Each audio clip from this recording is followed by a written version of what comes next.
video classes by Konnur students. Today we will be discussing profit maximization. In our previous class, we have already discussed revenue, right? Firm's revenue, and we have also seen the average revenue and the marginal revenue. I hope you all remember, right? So in today's session, we will understand how the firm is going to maximize its profit. So what is the study the firm is going to make so that it can understand at what level of output the firm is going to reach its maximum profit. So here the firm, whatever it produces, it sells.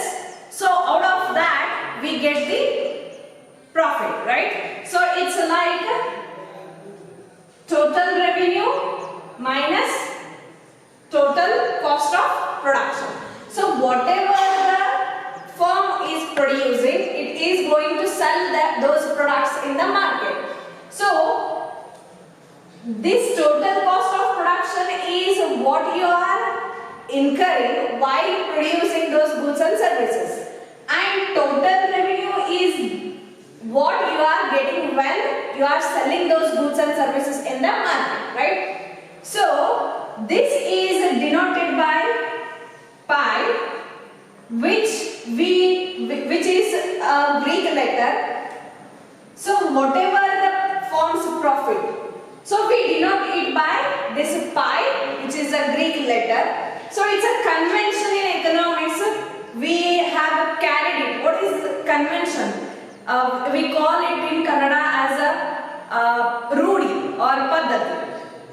So the firm's profit is denoted with this Greek letter pi, which denotes that the total revenue should be greater than the total cost. So you can find out that there is a gap between this total revenue and the total cost, right? So if your total cost is 10 rupees and you have earned total revenue as 20, then your profit will be 10, right? So you can see here which is greater. The total revenue is greater than the total cost.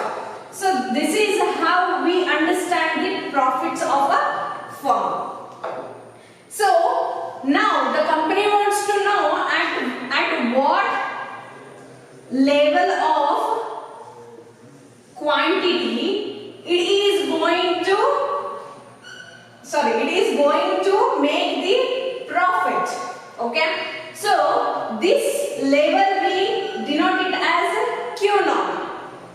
Now it's a very difficult job for the firm to understand what is this point or where it can find this point at which the firm is going to make the profits further in the future. So to understand this Q0, there are three conditions which are set. So first condition is that the price P must be equal to marginal cost. So first condition, price should be equal to marginal cost.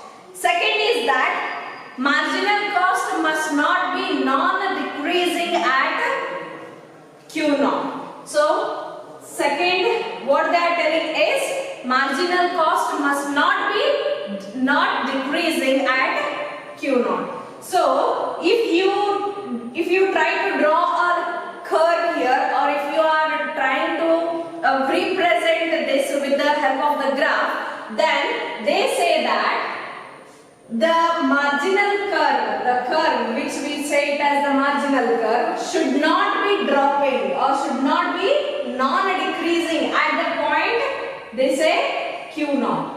Okay, so this is the second condition. And the third condition is that for a firm to continue to produce in the short run, price must be greater than the average variable cost. So here in the third condition, they have again made two differences, two segregations, wherein we are understanding how the firm is going to study its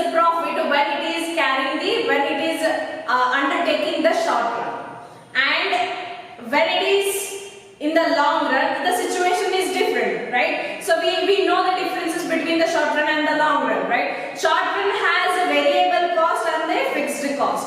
But the long run doesn't have this variable cost and the fixed cost. So they have made these two different conditions again in the third point, saying as one in the short run and second in the long run. So in the short run, they say that price should be greater than the average variable cost. This is in the short run.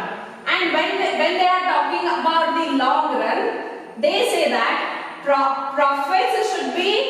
the price should be greater than the average cost. Why we are talking about the average cost here in the long run? Because we don't have a variable cost and the fixed cost here. So these are the three conditions wherein it should hold good to find out at the quantity Q0. So that's the point wherein we understand that the profit is going to maximize its profit. So first we will understand this first condition, wherein they tell it as the price P must be equal to the marginal cost.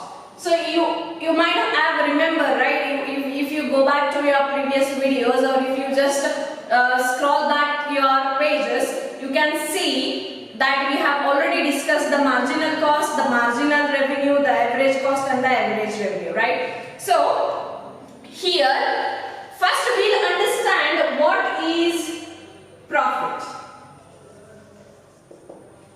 How the firm is going to fetch the profit is nothing but it is the difference between total revenue and total cost, right? So profit is nothing but the difference between the total revenue and the total cost.